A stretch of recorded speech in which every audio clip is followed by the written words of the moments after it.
BPL ক্রিকেটের শুভ সূচনা করেছে রংপুর রাইডার্স। শাকিব খানের ঢাকা ক্যাপিটালসকে 40 রানে হারিয়েছে রংপুর।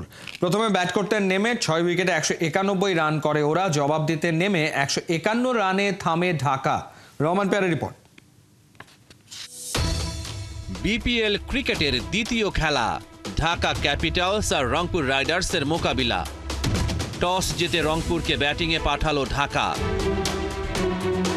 প্রথম ওভারেই 14 রান তোলেন স্টিভেন টেইলর। উড়ন্ত সূচনা পায় রংপুর, তবে পরের ওভারেই বাজলো টেইলরের বিদায় ঘণ্টা। মোস্তাফিজের দুরন্ত বোলিংয়ে উৎসবে মাতে ঢাকা।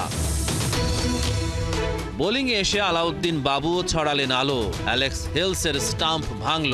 এরপর ইফতিখার আহমেদ ও সাইফ হাসান রংপুর রাইডার্সের হাল ধরল।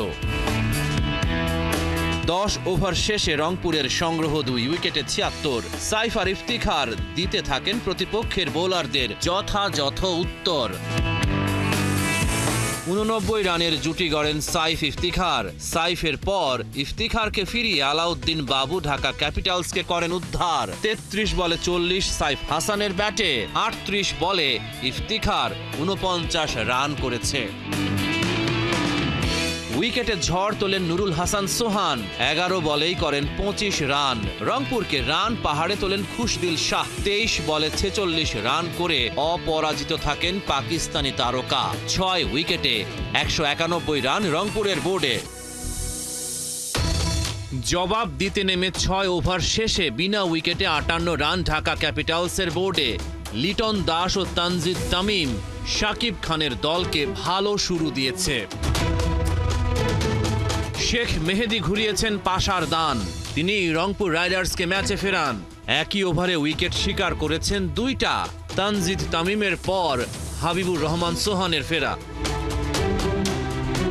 ঢাকা ক্যাপিটালসের টার্গেট পাহাড় সমান, তবে লিটন দাস 27 বলে করেছেন মাত্র 31 রান। শেখ মেহেদী শিকার করেছেন লিটনের উইকেটটা। একই ওভারে ফিরে গেছেন ফরমানুল্লাহ। 4 ওভারে 27 রান খরচায় 4 উইকেট শিকার করেন শেখ মেহেদী। রংপুর রাইডার্সকে ড্রাইভিং সিটে বসান তিনি। ঢাকা ক্যাপিটালস একের পর এক উইকেট হারাতে থাকে। দুরন্ত জয়ে রংপুর রাইডার্স আসরে শুভ সূচনা করেছে। রহমান পেয়ার, 71।